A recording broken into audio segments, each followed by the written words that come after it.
Well, good morning, church. I'm Pastor Dave, and this is the musing for the 7th of April. Now, this morning, I want to invite you to think back to your elementary school days. Now, I'm pretty sure that your class, maybe on a regular basis, would have what was called show and tell, an event in which someone would show us some item that they found interesting, that they brought from home, and then tell us about it. And both parts were required. You couldn't just show us an item.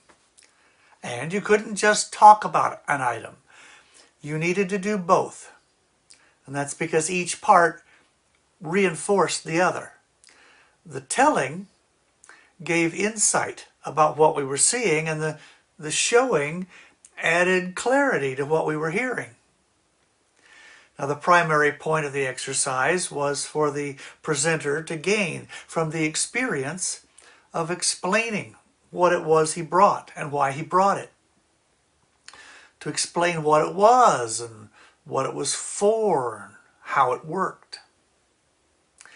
Maybe there was a particularly interesting story that went along with the object.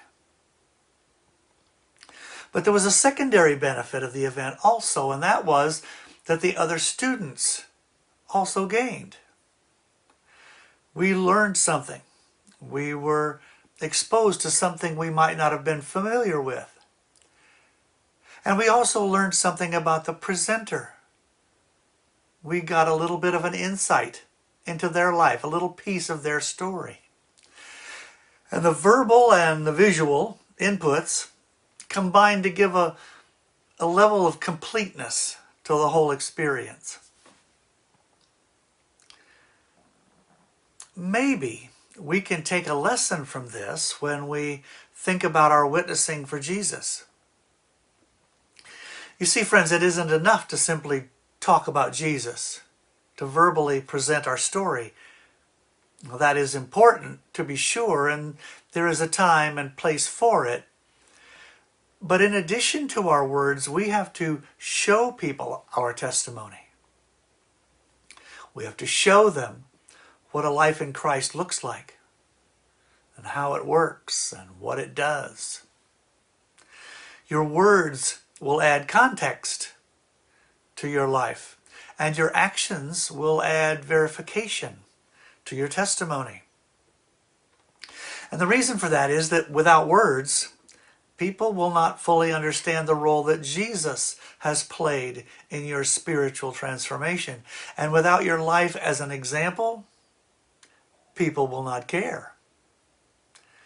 So, when the Apostle Peter says, you should always be ready to tell what the Lord has done in your life, pay attention, because that matters a lot.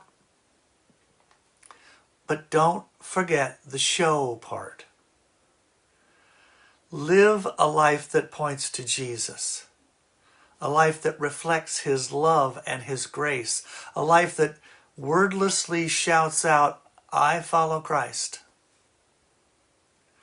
So talk the talk at some times, and walk the walk at all times. And then watch and see what Christ does with that in the lives of those around you. God bless you all.